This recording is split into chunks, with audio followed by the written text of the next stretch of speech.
And today is really just going to be me sharing actually some very personal thoughts and experiences, and so I do feel like I'm doing it in a room of friends. Thank you also with meaning and gratitude to the nations that have walked here before me and the land on whose the people on whose land I am a guest, specifically the Mississauga of the Credit. I know there is always discussion and debate about the merit or the value of land acknowledgement, particularly when it is a constant headline as to what meaning reconciliation really has.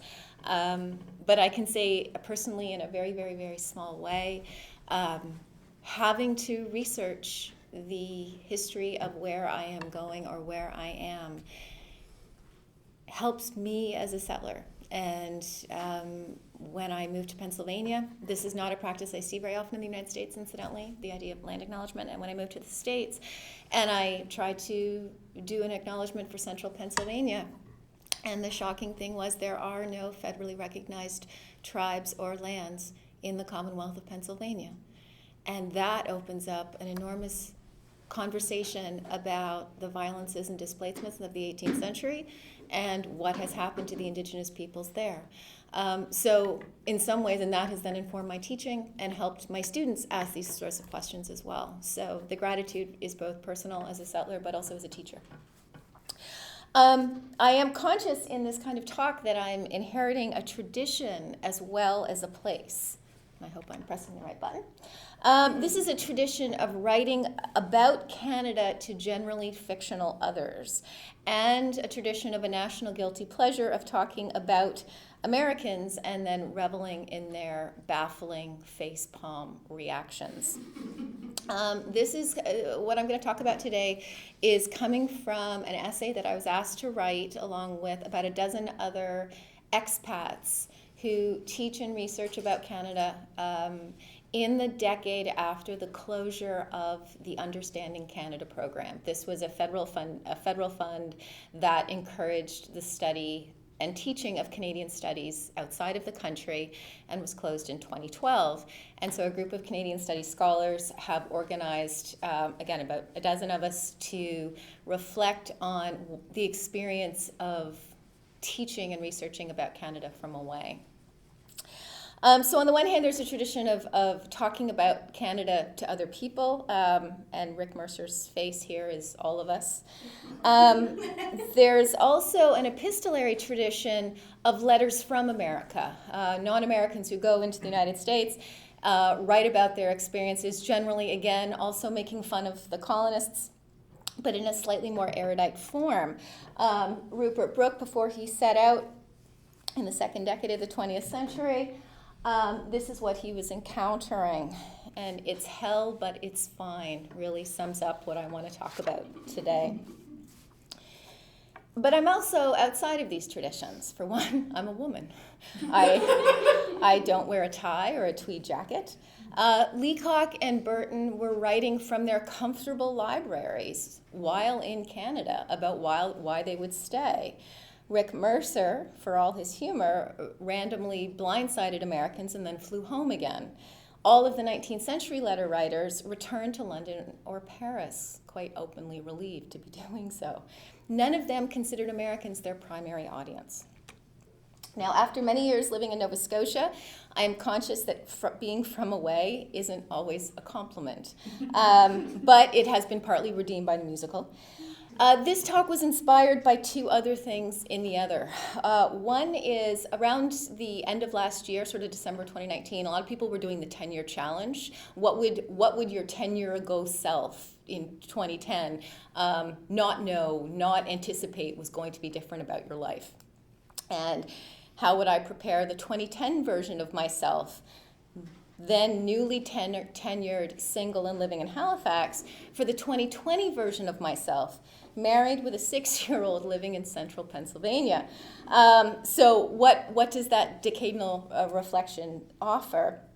And then something else that a colleague who teaches in ethics shared with me that I've been thinking a lot about. the idea of respecting the humanity of our fellow citizens and the need to understand them. I've been trying to think a lot about what empathy means, empathy across difference. And so at this moment in time, both personally and given the political state of things, it seems worthwhile to try to bring these aspirations into practice. Coming into my office at Bucknell, you'd have a hard time knowing exactly where I'm from. There is a faded photograph of the sunset in the Georgian Bay that my father took in 1969, that my mother always disliked. A David Blackwood print of L'Anse Meadow, a poster of colorful doors of Lunenburg, some watercolor postcards of Halifax, a copy of an 1874 survey map of the North American Boundary Commission, and a retiring colleague in geography who was just cleaning out his closet gave me an enormous 1950s landform map of Canada. It's a pretty eclectic and then I think appropriate snapshot of Canadian landscapes, and you wouldn't know that I was born in Toronto, which is okay. No, it's, yeah, only Canadians would get that joke, by the way. My first teaching abroad was actually my first teaching position, full stop, in Aarhus, Denmark, which is the second largest city in Denmark. And if I could teleport us all there right now, I would. There were certain reactions to the idea of Canada that have stayed with me and that have stood out sometimes in sharp contrast to what I've found in Pennsylvania. For one, the disbelief among Danish students and colleagues alike at Canada's size. The entire country of Denmark can fit into Wood Buffalo National Park. When I was trying to decide where to go next in terms of postdocs, one option was Edmonton, further west than I'd ever lived. And a friend in Aarhus who was looking at a map of Canada said wistfully, if he had the chance, he'd go as far as he could. So I did.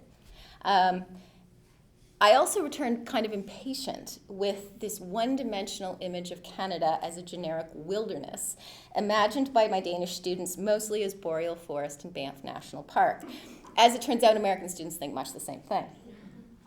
For my part, I was abashed at how little I knew of the Nordic region, and so I wanted to encourage myself to think more of Canada in context as part of an Atlantic archipelago. Finally, it was very encouraging, particularly when we live in a world where Canadian studies seems to be under siege and the humanities seems to be under siege. It was encouraging to work with people who found Canada inherently fascinating. Canada's stories were new and unfamiliar to Danes. They incorporated BBC and American television, but Canada was kind of this blank slate. But they were also resonant and relevant. They talked a lot about the dynamic of being a small country on top of a bigger one that tended to invade it. I could relate, right? I mean, there was some analogy there. And such is the necessary internationalism of smaller states. They have to be aware of what's happening elsewhere. As I would discover, a superpower sees things differently. So, since 2013, I have been living in Lewisburg. The little question mark says, yes, you are here, yes, but why? I've been living in Lewisburg, which is a town of about 6,000 people on the Susquehanna River in central Pennsylvania. Incidentally, the Susquehanna has the largest watershed east of the Mississippi. That's what Americans like to say. I don't think they're counting the St. Lawrence River. And so, again, that's sort of my life in a nutshell right now. Unlike Denmark, I am here for personal but not professional reasons. I am what's called a trailing spouse. For our emigration story, I would refer you to my husband's book, Visitor, My Life in Canada, which talks about his experience of being Black in Canada and how this led him to the United States. In Pennsylvania, we teach at a small private university. It's not on this map, but what I wanted to show you was here we are, and you'll see there's dairy farms and coal mines, and that is essentially my section of Pennsylvania in a nutshell. A small private university which draws most of its students from the wealthy suburbs of New York, New Jersey, and Connecticut. It's only 4 hours drive from the Canadian border, but sometimes it feels much further. When I arrived at Bucknell, the history department was more than gracious about being saddled with a Canadianist they hadn't asked for. My presence complicates departmental and curricular administration in minor and persistent ways. Canadian history does not fit into existing course categories. It is neither British nor American. 'Twas ever thus, right? The bookstore seems astonished to discover every semester that there are books published outside the United States. Department chairs, who have nonetheless been generous, are quietly skeptical that classes exclusively or even significantly about Canada will attract enough students. We are a border state, and that is the case. And so, this was the slide that was, there we go. And so I do teach only one course with Canada in the title.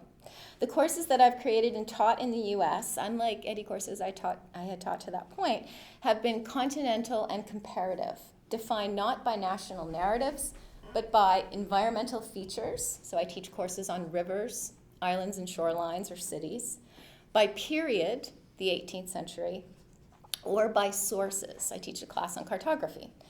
My value in terms of enrollment is not as a scholar of Canada, but as someone who can teach about North America. I'm an Americanist with an accent, a tendency to say sorry, and that professor who insists on referring to Halifax when you thought this week's class was about colonial Philadelphia. Even the One Canadian survey has evolved a stronger bilateral dimension out of necessity in order to be relatable to American undergraduates who have little more than their own national lens by which to understand the world. Not fitting in isn't always a bad thing. My courses have ended up cross-listed between history, geography, and environmental studies, which manages to feel like an island of Canadian studies. It's a truism that living abroad changes the way you see the world, but my 2010 self could not have appreciated how much working in the United States would have affected how I see Canada. It's not a finished project, so you have me at a sort of a snapshot, and I don't know where I'll be in 2030. But it is an emotional and intellectual roller coaster that is not helped by the fact that America is something of a tire fire. To sketch some rough directions, though. Scholarship in environmental history, unlike environmental policy, has rarely been written at or to the national level. We tend to focus on the particulars of place. And I say this with two of the very best environmental historians in the country sitting at the table with me. We write about the Georgian Bay, or the Don River, or Stanley Park. And even if these integrate greater than local frameworks, they're essentially place biographies at heart. Drawing back and looking in at Canada from a distance and being asked to explain the whole country, which teaching from outside requires us to do, you have to draw bigger arcs. What emerges are patterns that repeat across place and time. As Douglas poet Lepan wrote of the chaotic archipelago of the 30,000 islands of the Georgian Bay, angels alone would see it as whole and one. So to my first year class, everything from Canada West's ambitions for colonizing the Eastern Plains to the Operation Nanook deployments in the Arctic, these represent a story of nation building that rests on two ideas of nature. Nature is a source of cultural identity on the one hand, and of material interest on the other. Hopefully everybody recognized the discovery of the Erebus and the Terror, and it wasn't clear who really was responsible, the archaeologists or the Prime Minister at the time. That's pretty clear. Yeah, he was a hands-on guy, yeah. The value of nature has always been a matter of national policy, quite literally. John A. Macdonald's national policy of 1878 explicitly equated agricultural and industrial production with nation building and even national defense. Not at all coincidentally, in 2012, Joe Oliver, then the Minister of Natural Resources, wrote an open letter to Canadians arguing for the pressing need for more pipelines, citing Macdonald and the construction of the Transcontinental Railway as an exemplar of national accomplishment. It is, Oliver wrote sternly and a little patronizingly, an urgent matter of Canada's national interest. Had he taken a history course, Oliver might also have heard of Thomas Berger's report on pipeline development, written after years of consultation with Indigenous peoples in the North, We all have different ideas of progress, Berger concluded, and our own definitions of the national interest. My critique of this practice of equating national interest with industrial resource development has sharpened since living in the United States. This might seem counterintuitive. After all, the US is a far larger, more rapacious industrial economy, and since the presidential election of 2016 has been rolling back environmental protections at remarkable speed. But I've found that many students expect to have their romantic ideas about Canada represented and affirmed rather than challenged, evaluated, or put into context. I found this in teaching in Canada and abroad for different reasons. Canadians have a vested interest in sustaining these beliefs. Those outside of Canada have no reason to refine them. To paraphrase James Baldwin, which is something I would not have thought to do before moving to the United States, it is because I cherish Canada as my home that I want to see it do better, to confront its unsustainable practices and protect what it has. It's difficult to teach about Canada as a pristine wilderness, even if my Danish students saw it as such, when Denmark has more progressive policies in renewable energy, or when it was Barack Obama's White House, not the Prime Minister's office, liberal or conservative, that halted the expansion of the Keystone Pipeline while Canada carries on Constable. In the past few years, the introductory course that I teach has become increasingly tuned to the issue of climate change. We begin not with Molson Joe's rant, but with "We Were Made for This," a commercial from the Hudson's Bay Company made ahead of the 2010 Vancouver Olympics, the Olympics where they had to truck in snow. The course ends with the Northwest Passage, the irrevocable melting of what we were apparently made for.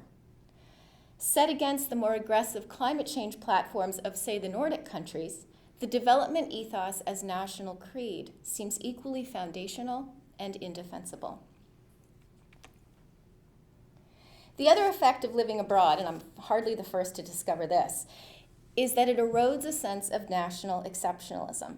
For all the insisted difference, and insisted far more on our part, Canada and the United States have viewed nature in very similar, if equally contradictory ways. On the one hand, as the wellspring of iconic images of restorative and inexhaustible wilderness, and on the other, as a stage of triumphant development for material profit and well-being. When Nellie McClung described the promise of Western Canada in 1915, she managed to sound an awful lot like both the invitational verse on the Statue of Liberty and most Western politicians today. Stephen Leacock recognized this fraternity in 1936, but with a bit more of a satirical edge. And so this is what I mean in terms of both proximity, but also the insistence on difference. A wider continental lens reveals shared ecologies and natural features like the St. Lawrence or the grasslands, as well as common practices and categories of use and design. My Urban Americas class was trying to count the number of cities that Frederick Law Olmsted had designed parks in, back and forth across the border. We see on both sides of the border the agenda of the settler colonial state, its desire for ordered, productive, proprietorial landscapes, and its heroization of both the resource frontier and the romantic wilderness. That being said, if a continental approach suits the prerogatives and material of environmental history, it also challenges constructively an American story that remains relentlessly insular and exceptionalist. Once I asked a class if anyone in the room was from a border state. I was surprised when it took a lot of coaxing from my students, including some that I knew were from Vermont and New York, to raise their hands. A colleague later suggested that it was because, for Americans, border state means one along the Mason-Dixon line, which, to be fair, does run along Pennsylvania's border. And to be fair, again, this was before the current administration's fixation on its southern border. But the fact that they turn inward was really my point. I suspect that getting Americans comfortable with histories that move across or beyond the lower 48 is so difficult in part because their national narrative is, thanks to the American cultural machine, even more effectively wed to a particular geography than is ours. I team taught a course on Western landscapes, and for all the comparative framing of the Canadian and American West in agriculture, in national parks, in oil economies, the students would not abandon John Wayne.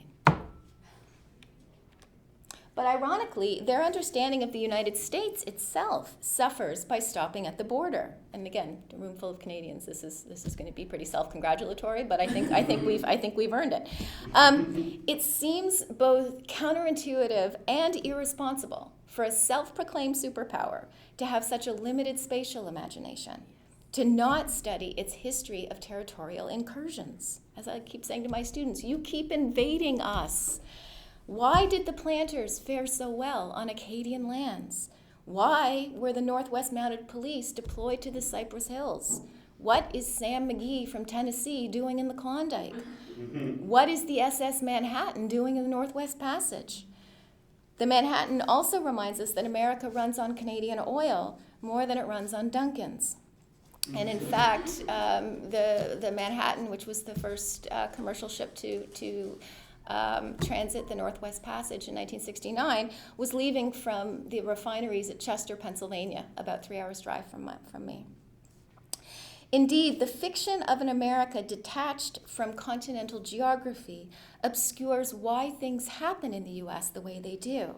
Watching the now annual disastrous springtime flooding in the upper Midwest, students struggled to understand how a Red River could flow north, how it could flow from the Dakotas. How could a watershed tilt north to the Hudson Bay when the Mississippi runs to the Gulf? They were literally disoriented by the idea that a height of land could divide and connect, separate from a 49th parallel. The other major effect on my thinking about Canada has been in periodization. The conventional split of pre- and post-Confederation or pre- and post-Civil War surveys makes far less sense if we want to follow nation building through settler colonialism or industrial capitalism. Both Canada and the United States are products and agents of the Anthropocene, which is a contested and debated term, but generally means the historical and geological era in which humans have had a discernible and permanent effect on the natural world. Whether in territorial expansion, the consumption of natural resources, or the turn to fossil fuels. However, these non-national themes, which favor commonality along with the need to appeal to American students, they tend to pull me deeper than I want into American stories. We talk more about the Hoover Dam than about Muskrat Falls. Courses originally designed as roughly equal in Canadian and American content tend to drain southward over time, and even the Canadian survey requires constant references to the United States and American interests. Our southern border matters more to us than their northern border matters to them. Which is why it is so deliciously satisfying to mess with their sense of colonial America. I admit to looking at the fascination with the American Revolution a little enviously. You would never find Canadian students as excited about Confederation as an origin story.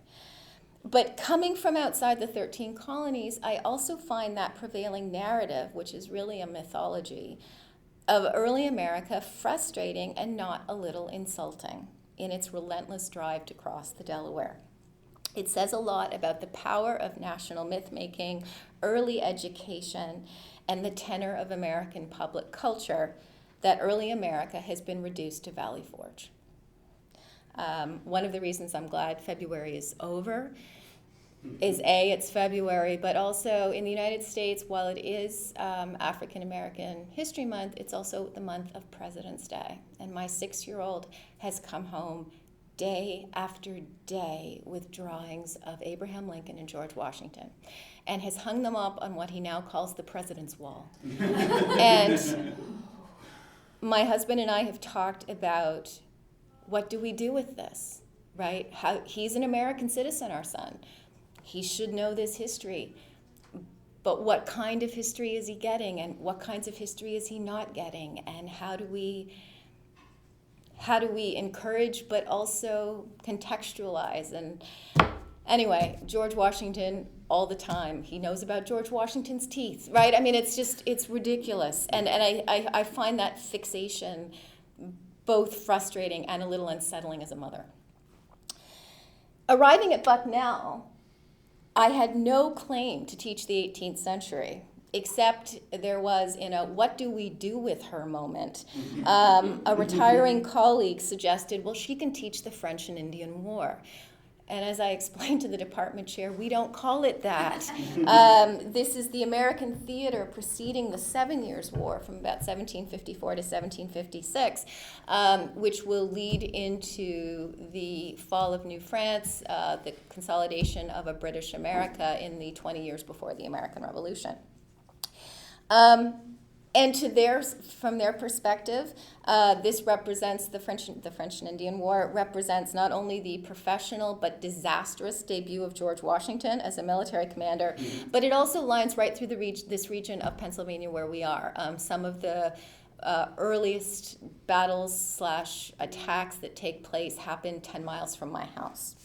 So this is going to be popular with students, right? I mean, it's got George Washington, it's got military. These are the two things that we know that they're going to love. As it turns out, for the French and Indian War, they know nothing about French and Indians. Being taught early America by a Canadian is almost always my students' first experience with French America, Indigenous history, and even public history. Being able to casually toss off the most mainstream of French terms, seigneurie, voyageur, grand pré, quelques arpents de neige, I feel deliciously exotic. But what I love about this is maps that I show them that show Canada that goes all the way down to the Mississippi Valley. And there's that wonderful moment where I get to assert both my Canadianness and also, as I say, you call it the French and Indian War, we were the French. This scheduling fluke has been something of a gift. I love teaching this period, in part because I get to be so contrary. We begin with Grand Pré, not Fort Necessity, which is where Washington met his first and rather stupid defeat.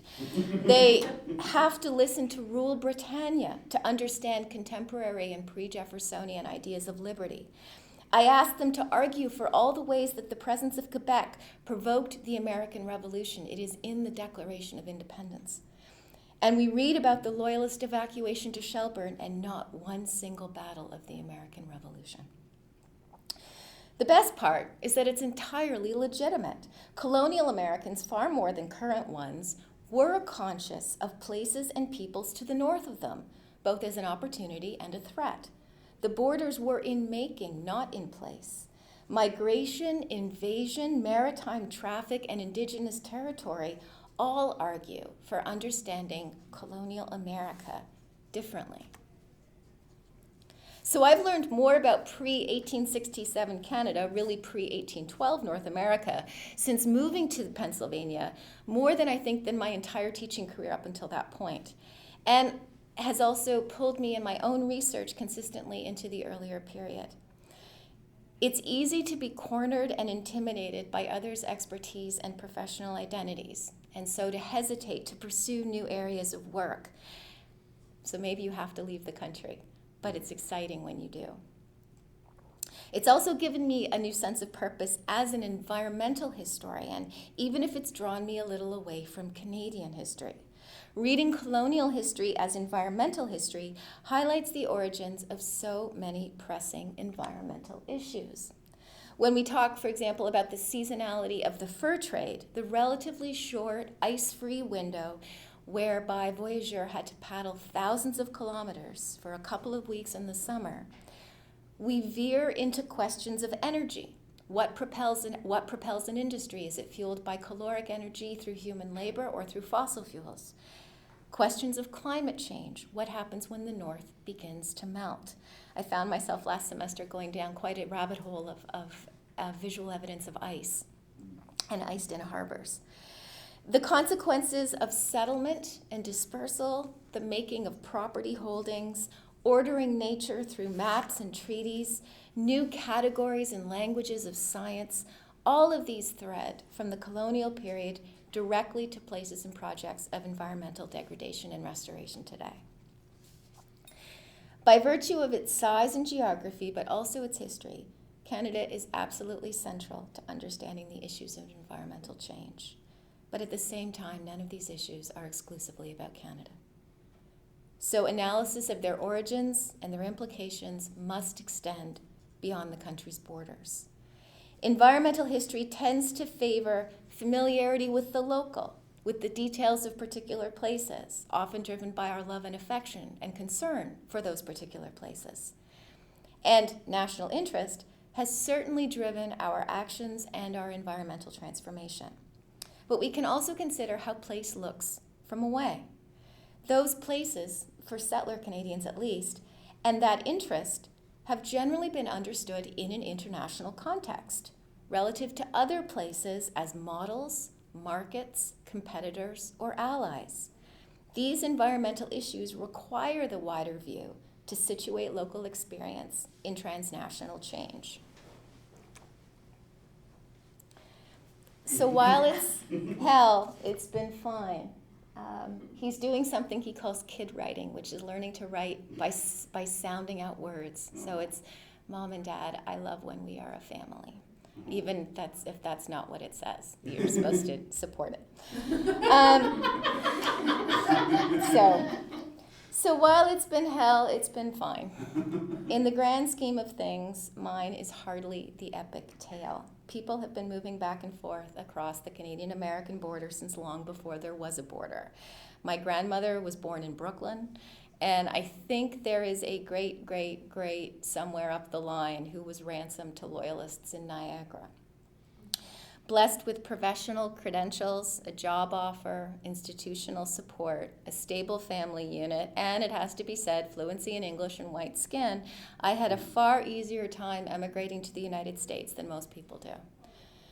And both the experience of emigrating and living in the United States has made me much more conscious of how easy I had it and have it in either country for all of those same reasons. And on a day-to-day basis, I do essentially the same job I had in Halifax, mostly concerned with having class prepped in time and begging my son to eat a vegetable that doesn't have ketchup on it. So living in the United States needn't be an existential crisis, but it is.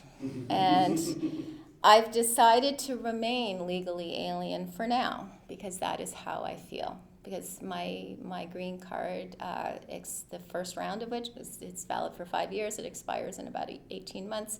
That would make us eligible to apply for citizenship. So the question is, will we? The political climate after the 2016 presidential election has only exacerbated this feeling, as did regaining the right to vote in Canadian elections. Bless you. Paradoxically, the current political situation, which has made the conveniences and security of taking citizenship much more pressing, has only reinforced my feeling of alienation. I live and work in the United States, but sometimes it feels as though I am there in body and not in spirit. Being a Canadianist probably hampers me from adapting to or accepting life there, since I spend much of each day thousands of miles away in my head. I'm away even when I'm away.